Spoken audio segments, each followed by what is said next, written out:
Can I ask you for your reaction to the use by the President of the United States of the N-word in that podcast interview? What did you make of it?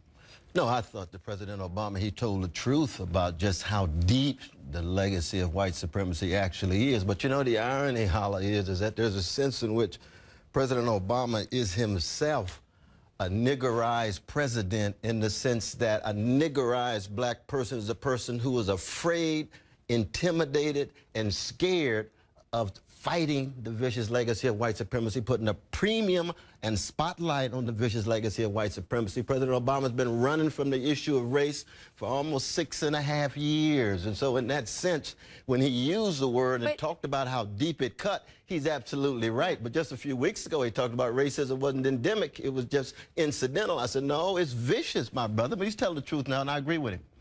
But, Professor, here's the thing. People say this type of rhetoric coming from you is actually extremely divisive. You're no fan of President Obama. I don't mind. You even said he was a Rockefeller Republican in blackface. I was telling the truth. Why are you so hard on President Obama? He's the president of all Americans. He behaves like a Republican, a Rockefeller Republican. I'm telling the truth. I don't mind being divisive, my sister, if I'm telling the truth. If they show me that the connection to Wall Street, connection to drones, the connection to massive surveillance, not hidden prison industrial complex, the child poverty rate escalating, black poverty escalating, black middle class status declining, all of these are truths. If they point out that they're not truths, I pull back. But I don't mind being divisive at all. I'm trying to tell the truth, that's all.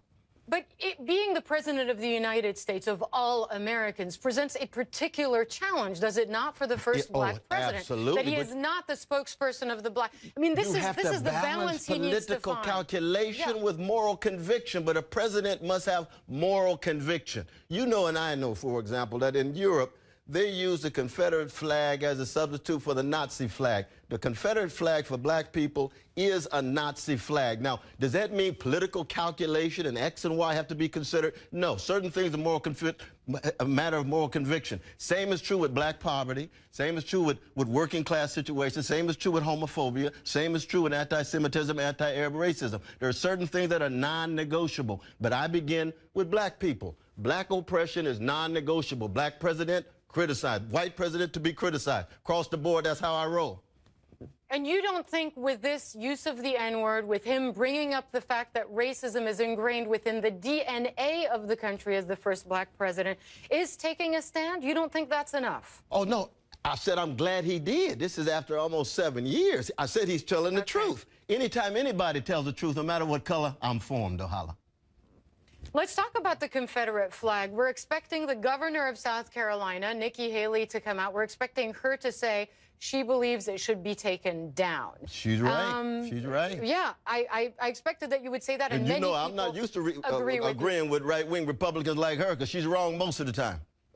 Right, but you think in this case it's right, and you think it will go ahead? I think so, yeah. I think given the atmosphere right now, we're going to take down a vicious flag that symbolizes enslaving black people and making sure every Negro is under white domination. I think it's about time to take that flag down. Yeah, I think so. But there are some who say in the South, they say this isn't a symbol of black oppression. This isn't celebrating the Southern states' reliance at the time of the Civil War on slave labor. It's our heritage. It's part of our heritage. What do you say to that? I say that if your heritage is one of killing black people, maiming black people, murdering black people, it's time for you to give up that heritage and try another one.